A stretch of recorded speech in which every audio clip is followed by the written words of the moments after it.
Hello students, आज हम NCERT class 11 English का chapter third discovering truth the saga continues written by A R. Williams को पढ़ेंगे और समझेंगे। तो चलिए स्टार्ट करते हैं। He was just a teenager when he died. वह एक किशोर था जब वह मरा। The last heir of powerful family that had ruled Egypt and its empire for centuries, he was laid to rest laden with gold and eventually forgotten. वह परिवार का अंतिम उत्तराधिकारी जिसने सदियों तक मिस्र और उसके साम्राज्य पर राज्य किया था, वह सोने से लदा हुआ शांति से लिटा हुआ था और अंत में भुला दिया गया था। Since the discovery of his tomb in 1922, the modern world has speculated about what happened to him, with murder being the most extreme possibility. Now, leaving his tomb for the first time in almost 80 years, Tooth has undergone a CT scan that offers new clues about his life and death and provides precise data for an accurate forensic reconstruction of the boyish pharaoh.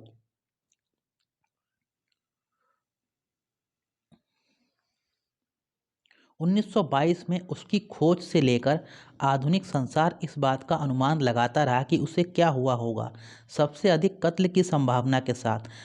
अब अपनी कब्र को छोड़ते हुए तुत CT scan से गुजर चुका है और जो उनके जीवन और मृत्यु के बारे में कई संकेत देता है और किशोर फराओ के सही वैज्ञानिक पुनर्निर्माण के लिए सही आंकड़े उपलब्ध करवाता है। An angry wind stirred up ghostly dust devils as King Tut was taken from his resting place in the ancient Egyptian cemetery known as the Valley of the Kings. एक गुस्साई हवा ने धूल के राक्षस को झकझोर दिया जब राजा तुत को राजाओं की घाटी नामक प्राचीन कब्रिस्तान में उसकी आराम करने की जगह से बाहर निकाला जा रहा था। Dark bellied cloud had scudded across the desert sky all day and now were veiling the stars in cascade grey. It was 6 p.m. on 5 January 2005. The world's most famous mummy glided head first into a CT scanner brought here to probe the lingering medical mysteries of the little understood young ruler who died more than 3,300 years ago. काले बादल रेगिस्तान के ऊपर आकाश में सारे दिन उड़ते रहे थे और अब भूरे रंग की टोकरी में तारों को ढक रहे थे। 5 जनवरी 2005 को शाम के 6 बजे थे। संसार की सबसे प्रसिद्ध मम्मी सर के बल उस सीटी स्कैनर के अंदर गई जो यहाँ इस जवान राजा जो 3300 वर्ष पहले मर गया था कि लंबे समय से चले आ रहे चिकित्सकीय रहस्यों की तहकीकात करने के लिए लाई गई थी। All afternoon, the usual line of tourists from around the world had descended into the cramped rock-cut tomb some 26 feet underground to pay their respect.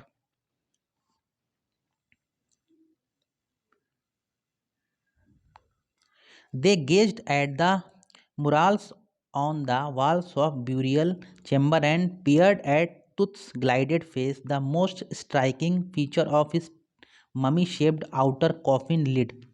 Some visitors read from guidebook in a whisper, others stood silently, perhaps pondering Tut's ultimately death in his late teens, or wondering with a shiver if the pharaoh's curse, death or misfortune failing upon those who disturbed him was really true. पूरी दोपहर को प्रायः संसार भर से आने वाले पर्यटकों की भीड़ सिकुड़े हुए पत्थर को तराश कर बनाए हुए मकबरे पर जो 26 फुट गहरा था अपनी श्रद्धा व्यक्त करने के लिए जमा हो गई थी। वे दफनगाह की दीवारों पर बनी तस्वीरों को देखते थे और तुत के सोना चढ़े हुए चेहरे को झांकते थे जो उसके ताबूत के ढक्कन पर बना हुआ था और जो उसकी मम्मी का सबसे आकर्षित करने वाला हिस्सा था। कुछ पर्यटक धीमे आवाज में गाइड बुक में से पढ़ते थे, अन्य चुपचाप खड़े थे, शायद तुद की असामयिक मौत के बारे में सोचते हुए या भय के साथ हैरानी करते हुए कि क्या फ़राओं का अभिशाप उन लोगों के लिए मौत या बदकिस्मती जो उसको परेशान करते थे वास्तव में सच था। The mummy is in very bad condition because of what Carter did in 1920, said Zahi Hawass, Secretary General of Egypt's Supreme Council of Antiquities, as he leaned over the body for a long first look. Carter, Howard Carter, that is, was the British archaeologist who in 1922 discovered Tut's tomb after years of futile searching. Its content, though hastily ransacked in antiquity, were surprisingly complete. They remain the richest royal collection ever found and have become part of the Pharaoh's legend. Stunning artifacts in gold, their eternal brilliance mean to guarantee resurrection, caused a sensation at the time of discovery and still get the most attention. But Tut was also buried with everyday things he had want in the afterlife, board games, a bronze razor, linen undergarment, cases of food and wine. Zahi Hawass, secretary general of Egypt's supreme council of antiquities ने जैसे ही वह एक लंबी दृष्टि डालने के लिए उसके फ़राओं के शरीर पर झुका, कहा, जो कुछ कार्टर ने 1920 के दशक में किया उसके कारण मम्मी बहुत बुरी हालत में है। कार्टर हॉवर्ड कार्टर अर्थात ब्रिटिश पुरातत्ववेत्ता था जिसने वर्षों की व्यर्थ खोज के बाद तुत के मकबरे को खोजा था। इसके अंदर की वस्तुएं यद्यपि जल्दबाजी में पुराने समय में लूटी गई थी, पर हैरानी की बात है कि वे अपने पूर्ण रूप में थीं। वे वस्तुएं आज तक मिली सबसे मूल्यवान शाही वस्तुओं का संग्रह थीं और वे फ़राओं की कहानी का एक हिस्सा बन चुकी थीं। सोने के खनखनाते हुए गहने, उनकी हमेशा बने रहने वाली चमक पुनर्जन्म की गारंटी थी। खोज के समय सनसनी थे और अब भी सबसे अधिक ध्यान आकर्षित करते हैं, परंतु तुत को भी रोजाना काम आने वाली चीज़ों जिनसे उसे मौत के बाद ज़रूरत पड़ेगी के साथ दफनाया गया था। बोर्ड गेम, एक कांस्य धातु का उस्तरा, कपड़े के अंतावस्त्र, भोजन के डिब्बे और शराब। After months of carefully recording the Pharaoh's funerary treasures, Carter began investigating his three nested coffins. Opening the first, he found a shroud adorned with garlands of willow and olive leaves, wild celery, lotus petals, and cornflowers. They faded evidence of burial in March or April. When he finally reached the mummy, though he ran into trouble, the ritual's resins had hardened, cementing to the bottom of his solid gold coffin. No amount of legitimate force could move them. Carter wrote later what was to be done. महीनों की फ़राओं की कब्र के खजाने को सावधानीपूर्वक की गई जांच के बाद कार्टर ने उसके फ़राओं के एक के अंदर दूसरा और फिर तीसरा ताबूत जांच किए। पहला ताबूत खोलते हुए उन्होंने कफन पाया जो सरई और जैतून के पत्तों की माला, जंगली सेलेरी, एक प्रकार की सब्जी, कमल की पंखुड़ियाँ और कॉर्नफ्लोवर से सजा हुआ था। ये सब इस बात के सबूत थे कि ये सब मार्च अप्रैल के महीने में दफनाया गया था। यद्यपि जब वह अंत में मम्मी तक पहुंचा तो वहाँ वह परेशानी में पड़ गया। पारंपरिक गोंद सूख चुका था जिसने तुत को ठोस सोने के ताबूत की तली में सख्ती से जकड़ लिया था। किसी भी मात्रा में लगाया गया उचित बल उनको अलग नहीं कर सकता था। कार्टर ने बाद में लिखा, क्या किया जाना था? The sun can beat down like a hammer this far south in Egypt, and Carter tried to use it to loosen the resins. For several hours, he set the mummy outside in blazing sunshine that heated it to 149 degree Fahrenheit. Nothing budged. He reported with scientific detachment that the consolidated material had to be chiseled away from beneath the limbs and trunk before it was possible to raise the king's remains. इस दूरस्थ दक्षिण मिस्र को सूर्य हथौड़े की तरह पीट सकता था और कार्टर ने इसका प्रयोग गोंद को ढीला करने के लिए किया। कुछ घंटों के लिए उसने मम्मी को बाहर जलती हुई धूप में रखा, जिसने इसको मम्मी को 149 डिग्री फ़ारेनहाइट तक गर्म कर दिया। कुछ भी नहीं हिला। उसने वैज्ञानिक भावुकता रहित दृष्टिकोण के साथ विवरण दिया, सख्त पड़ चुके पदार्थ को इससे पहले कि राजा के अवशेषों को उठाना संभव होता, अंगों के नीचे से छेनी से छीलकर हटाना पड़ा। In his defense, Carter really had little choice. If he hadn't cut the mummy free, thieves most certainly would have circumvented the guards and ripped it apart to remove the gold. In Tut's time, the royal were fabulously wealthy, and they thought or hoped they could take their riches with them. For his journey to the great beyond, King Tut was lavished with glittering goods, precious collars, inland necklaces, and bracelets, rings, amulets, a ceremonial apron, sandals, sheaths for his finger and toes, and the now iconic inner coffin and mask, all of pure gold. To separate Tooth from his adornments, Carter's man removed the mummy's head and severed nearly every major joint. Once they had finished, they reassembled the remains on a layer of sand in wooden box with padding that concealed the damage. The bed where Tut now rests. अपने बचाव में quarter के पास वास्तव में कोई विकल्प नहीं था। यदि वह मम्मी को काटकर अलग नहीं करता तो चोर अवश्य ही सुरक्षाकर्मियों को छलावा देते और इसको सोना उतारने के लिए अलग कर चुके होते। तुत के समय में शाही लोग अविश्वसनीय रूप से अमीर होते थे और वे सोचते थे या आशा करते थे कि वे अपने धन को अपने साथ ले जा सकते थे। उसकी महान यात्रा मौत के बाद के लिए राजा तुत को चमचमाती चीज़ों से लादा गया था। मूल्यवान गले का पट्टा, डिज़ाइनर हार और कड़ा, अंगूठियाँ, ताबीज़, पारंपरिक अंगोछा, सैंडल, उसकी अंगुलियों के लिए मियान और अब मूर्ति रूपक आंतरिक ताबूत और मुखौटा, सभी शुद्ध सोने के। तुत को उसके गहनों से अलग करने के लिए कार्टर और उसके आदमियों ने मम्मी के सिर को अलग अलग करना पड़ा और लगभग हर एक मुख जोड़ काटना पड़ा। जब एक बार उन्होंने ये सब खत्म किया, उन्होंने अवशेषों को लकड़ी के बॉक्स में रेत की परत पर दोबारा गद्दियों के साथ जोड़ा, जिससे जो नुकसान हुआ था वह ढका गया। यही लकड़ी का बॉक्स सेज है जहां तुत अब आराम करता है।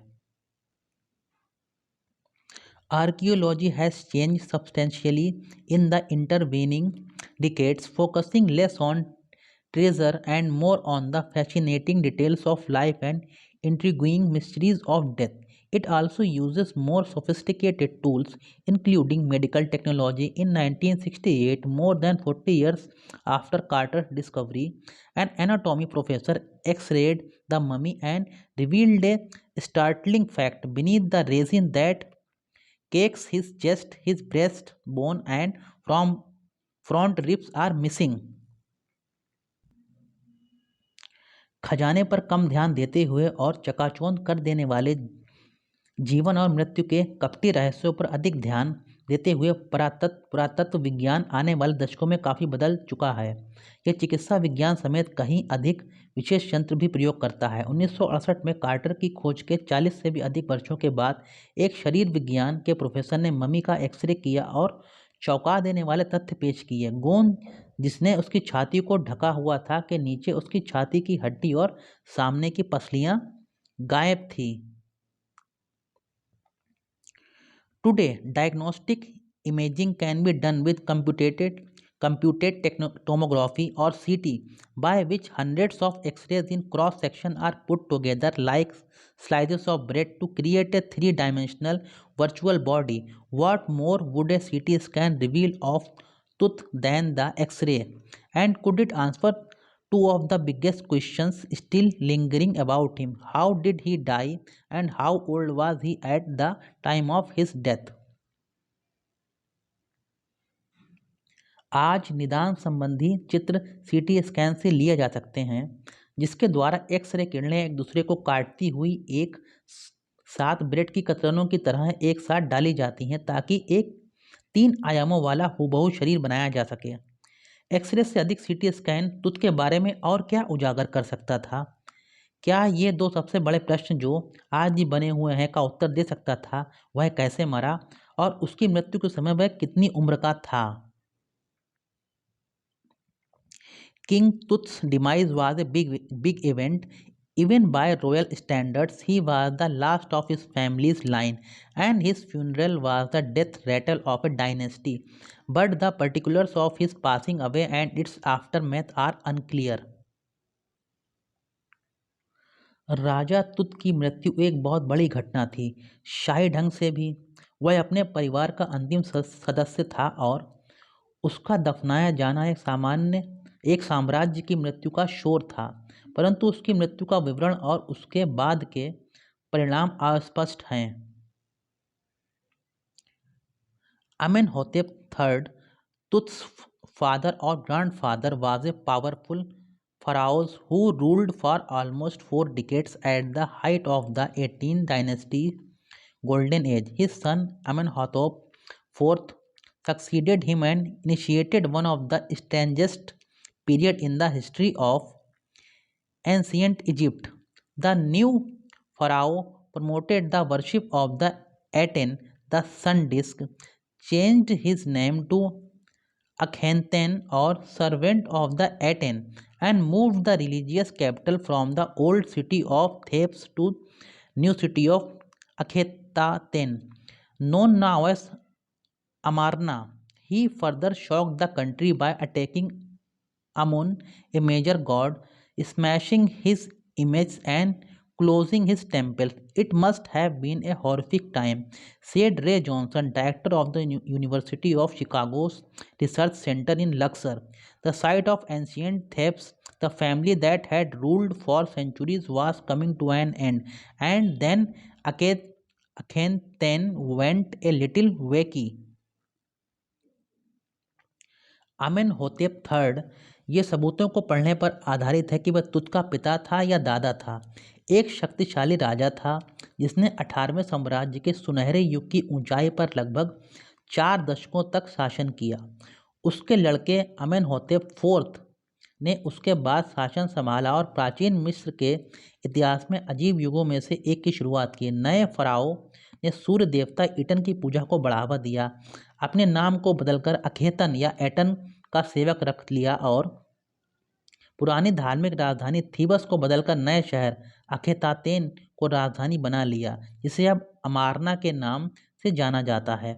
उसने आगे एक मुख्य देवता अमन पर हमला कर उसकी मूर्तियों को तोड़ते हुए और मंदिरों को बंद करते हुए देश को हैरान कर दिया। शिकागो विश्वविद्यालय के लक्सर में रिसर्च सेंटर, जो प्राचीन थीब का स्थान है, के निर्देशक रे जॉनसन ने कहा, यह एक भयंकर समय हुआ होगा। वह परिवार जिसने सदियों तक शासन किया और अपने अंत की ओर आ रहा था, और अब अखेनातेन थोड़ा पागल हो गया था। After Akhenaten's death, a mysterious ruler named Smenkhare appeared briefly and excited with hardly a trace, and then a very young Tutankhaten took the throne. King Tut, as he is widely known today, the boy king soon changed his name to Tutankhamun, living image of Amun, and oversaw a restoration of the old ways. He resigned for about 9 years and then died unexpectedly. अखेनातेन की मृत्यु के थोड़े समय के लिए समेनखरे नामक एक शासक आया और बिना पहचान बनाए ही चला गया। तब एकदम जवान तुतनखातेन ने सिंहासन संभाला। राजा तुत, जिसे आज जाना जाता है, बालक राजा ने तुरंत अपना नाम बदलकर तुतनखामेन रख लिया, जिसका अर्थ है अमन का जीवित प्रतिरूप, और उसने पुराने तौर तरीकों को फिर से अपनाया। उसने लगभग 9 वर्ष तक शासन किया और फिर अचानक मर गया। Regardless of his fame and the speculations about his fate, Tut is one mummy among many in Egypt. How many? No one knows. The Egyptian Mummy Project, which began an inventory in late 2003, has recorded almost 600 so far and is still counting. The next phase, scanning the mummies with a portable CT machine donated by the National Geographic Society and Siemens, its manufacturer. King Tut is one of the first mummies to be scanned in death as in life, moving regally ahead of his countrymen. उसकी प्रसिद्धि की परवाह किए बिना और उसके भाग्य के आंकलन के बिना भी तुत मिस्र की अनेक ममियों में से एक है। कितनी कोई नहीं जानता। मिस्र का ममी प्रोजेक्ट जिसने 2003 के आखिर में खोज शुरू की थी, अब तक 600 ममियों को कलमबद्ध कर चुका है और अब भी गिन रहा है। अगला पड़ाव ममियों की स्कैनिंग उस पोर्टेबल मशीन से करना है जिसे नेशनल जियोग्राफिक सोसाइटी और इसको मशीन बनाने वाली कंपनी सीमेंस द्वारा दान में दिया गया था। राजा तुत पहली ममी है जिसको जीवन और मृत्यु दोनों में स्कैन किया गया है। वह अपने लोगों के आगे राजसी तरीके से जा रहा हो। A CT machine scanned the mummy head to toe, creating a 1700 digital X-ray images in cross-section. Tut's head, scanned in 0.62 millimeter slices to register its intricate structure, takes on airy detail in the resulting image with Tut's entire body. Similarly, recorded a team of specialists in radiology, forensics, and anatomy began to probe the secrets that the winged goddesses of a gilded burial shrine protected for so long.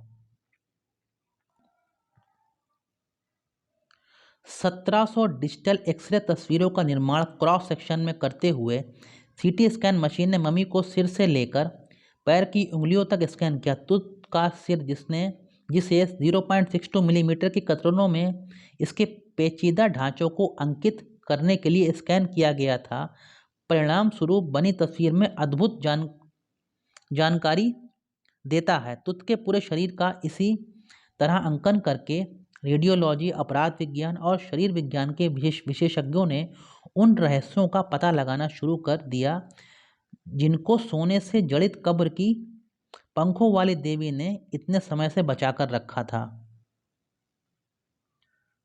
The night of the scan, workmen carried Tuts from tomb in his box. Like pale-bearers, they climbed a ramp and a flight of stairs into the swirling sand outside, then rose on a hydraulic lift into the trailer that held the scanner.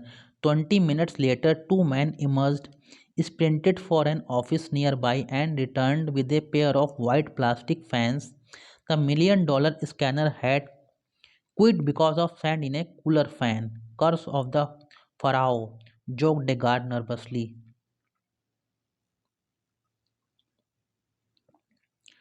परीक्षण वाली रात को काम करने वो तुत को उसकी कब्र से उसके बॉक्स में ले गए।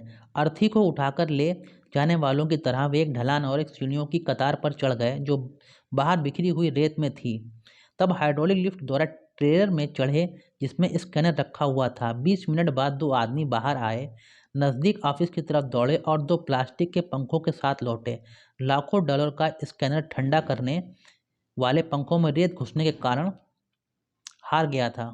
फराओं का शाप, एक गार्ड ने डरते हुए मजाक किया। Eventually, the substitute fans worked well enough to finish the procedure. After checking that no data had been lost, the technicians turned Tut over to the workmen who carried him back to his tomb. Less than 3 hours after he was removed from his coffin, the pharaoh again rested in peace where the funerary priest had laid him so long ago. आखिर बदले गए पंखों ने काम को खत्म करने के लिए सही काम किया। यह चेक करने के बाद कि कोई भी तथ्य खोया नहीं था, तकनीकी विशेषज्ञों ने तुत को काम करने वालों को सौंप दिया, जो वापस उसके मकबरे में ले गए। उसके ताबूत से उसे निकालने के बाद 3 घंटे से भी कम समय में फराओ दोबारा शांति से वहीं आराम किया, जहां इतने लंबे समय पहले पुजारियों ने उसको लिटाया था। Back in trailer, a technician pulled up astonishing images of Tut on a computer screen. A grey head took shape from a scattering of pixels, and the technician spun the tilted it in every direction.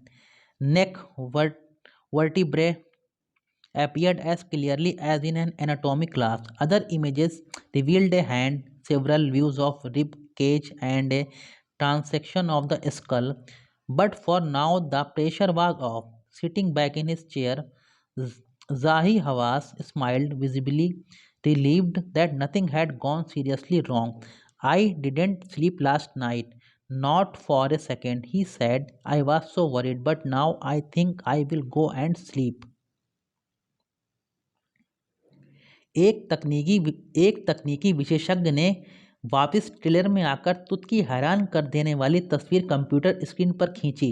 बिखरे हुए computer screen पर एक भूरे रंग के सिर ने आकार ले लिया था और तकनीकी विशेषज्ञ ने उसे हर दिशा में घुमाकर व पलट कर देखा। गर्दन रीढ़ इतनी साफ दिखाई दी जितनी कि एक शरीर विज्ञान की कक्षा में दिखाई देते हैं। दूसरी तस्वीरों ने हाथ, पिंजर के कुछ दृश्य और खोपड़ी मध्य भाग उजागर किया और फिलहाल दबाव हट गया।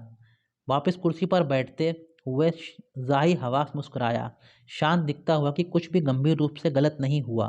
मैं पिछली रात को नहीं सोया था, ना ही अगली रात को। उसने कहा, मैं इतना चिंतित था, परंतु अब मैं सोचता हूँ कि जाऊंगा और सोऊंगा।